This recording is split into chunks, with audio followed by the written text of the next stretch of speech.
Oh, that's all. The South Florida game gone. We got a W. Cincinnati, good basketball team, always good at home. Great basketball environment. They have a lot of depth, a lot of size inside. DeJulius, last 5 games, averaging 20 game. Davenport, big time player at the 4th spot. He already got 2 games this year where he made 7 threes. We got to do a good job of guarding penetration, contesting the 3-point shots, and we got to rebound. We got to be able to rebound against those guys at Cincinnati. Good basketball team. We got to be ready to go, and we got to play for 40 minutes. And that first loss to Cincinnati was kind of in the midst of those early conference struggles. Kind of what went wrong at the end of that game? They scored 5 at the end, and what did you kind of take away most from that? Yeah, going into halftime, we had a 9-point lead. We had an opportunity to make a wide open layup. We missed the layup. They came down. They got a 50-50 ball. They made a 3 in the corner. We came back down. I don't know if we turned it over or not, but they came down and got a 3 in transition, and the momentum just shifted to them. Then it was a back and forth game in the second half. Their big center, Koval, he's got 5 threes on the year. He made 3 against us. You know, in conference, he hadn't made threes, but he stepped up and made some big shots.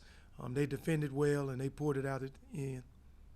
And I mean, that was the beginning of the season. I just wonder, what's been the attitude about the end of the season and how you guys are hoping to again get some of those losses back this game in and of itself. But just the last few games, what's the attitude about finishing strong with this campaign? Just got to play better. You got to play for 40 minutes, not turn it over.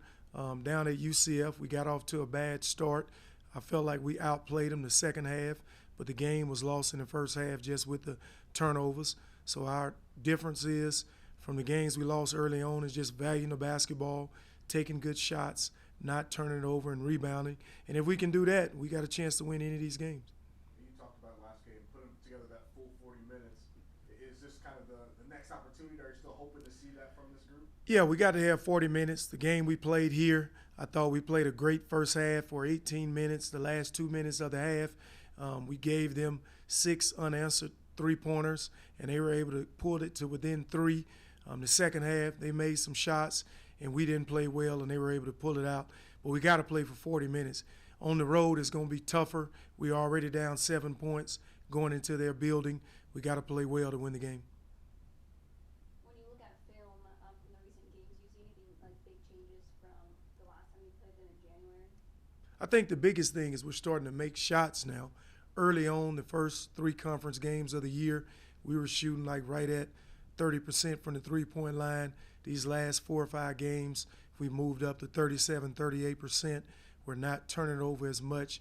I feel like our defense is still at a high level, but the offense has gotten better.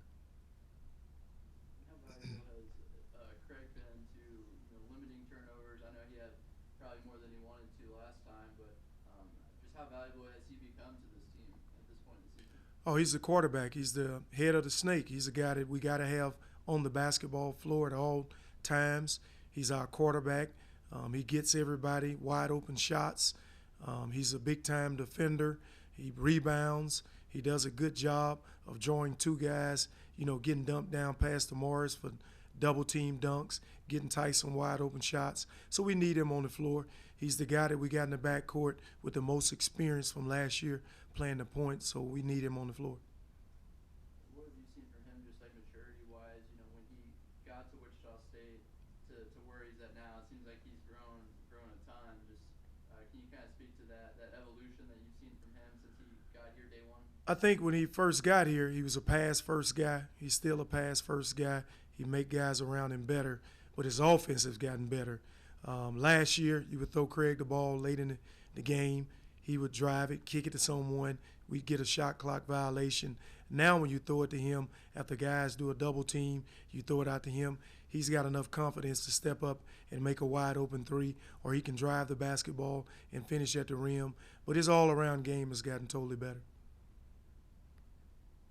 Just like off the court too, is he matured? Like since the 2 years that you've seen him since he got here to campus. Just talk about that too. Just how much he's matured off the court too. Yeah, he's been great off the floor. I mean, last year he was great off the floor. He was one of those guys that was always good in the locker room, always handled his business in the classroom. He was a guy that was always in the ear of other players when they were struggling. Having him is like having another assistant coach, on the floor. He does a good job of just leading the team, getting everybody in the right spot. We don't turn it over because he's at the head of the press attack. He's getting the ball to the right guys, and he's done a great job, and we need that to continue. Hopefully he can stay healthy these last 5 or 6 games we have in the regular season, but we definitely need him down the stretch.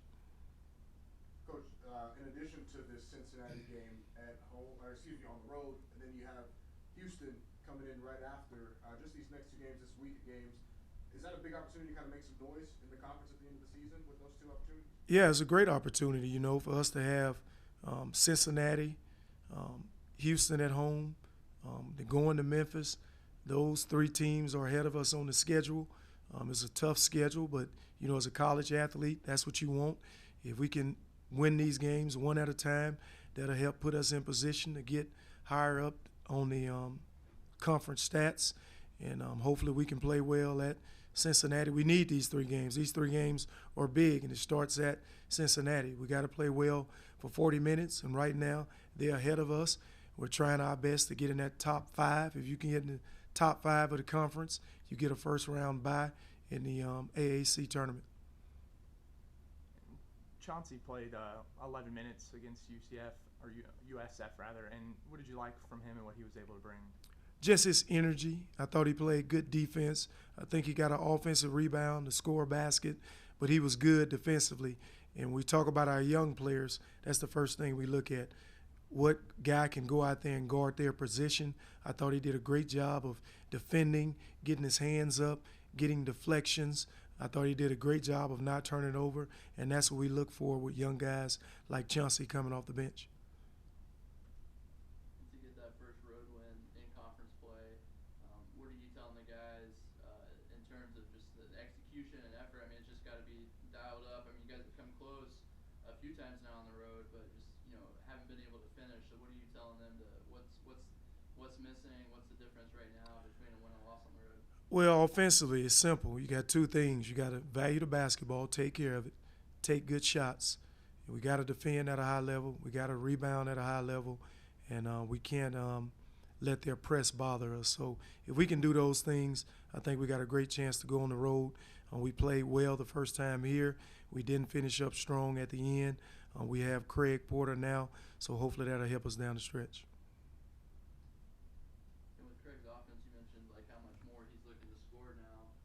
Some of these like step back threes and finishes. I mean, they're pretty impressive. Has it surprised you guys at all? Just like how good he's been on offense, or have you seen this in practice, or how much of a surprise has it been to see him be this aggressive and hit kind of like those step back threes? He's finally started to work on it. The stuff he's doing now in the game, he's doing that stuff in practice. Early on in the year, he was just passing the ball. He wasn't being real aggressive. He would drive to get someone else a shot, but I think now he's looking for his, because when you get the ball late in your hands at the end of shot clock, you got to be a threat. And now he's a threat. He can make a wide open 3. He can create off the bounce with the step back, or he can get to the rim and finish and draw a foul, and he's been shooting free throws really well as well. Opens stuff up for everyone else, right? What does that do to defenses when they have to account for him? Oh, when you got 5 guys on the floor that can score, it helps your offense, because you got one guy out there that can't score. They're going to help off of that guy a lot. And if you got 2 guys out there, they're going to help a lot. You can't get any layups. All you can get is contested threes, and you don't want that. You want all the guys on the basketball floor to be a threat. So you're able to drive closeouts, kick to another guy to get a wide open shot. And when you got 5 guys out there that can score it just keeps the offense spread out. Getting later in the season, dates are kind of running out in terms of like those makeup games with, I know you guys probably want to get SMU, Temple. Are you guys just kind of running out of time? Do you have hope that those games might get rescheduled, or is it just kind of one of those things that's too late now? Yeah, we tried to schedule all those games. The game with Temple, we tried. We couldn't figure out a date because it would have been hard for them to travel back to play us. The game with East Carolina, that was up to the conference. We wanted to play that game as well. SMU, when we missed that game, we gave them 2 or 3 dates. We hadn't heard back yet, so I'm not sure if those games are going to happen. We would love to play those games, but right now it's kind of up to the conference. And then with the NBA All-Star Weekend coming up, just how big is it to have Fred VanVleet get that first nod and to represent Wichita State on the biggest stage at this point? Yeah, it's big time. I'm so proud and happy for that kid, putting in all that hard work, being an undrafted guy, to not only sign a contract in the NBA, just to make an NBA team. Starting out in the G League, winning an NBA championship. Getting to an NBA All-Star game, signing a huge contract, it just shows that the hard work paid off. Having to have confidence in yourself like he did. He was a winner in college, and I tell our players all the time, Fred is in the league because he was a winner. He played on a Final Four team here, played on a 35-0 team, 2 Sweet 6 teams. He just, he was a winner. And when you can win like that at the college level, you'll get an opportunity to be in the NBA, and he took full advantage of it. Just his hard work has really paid off.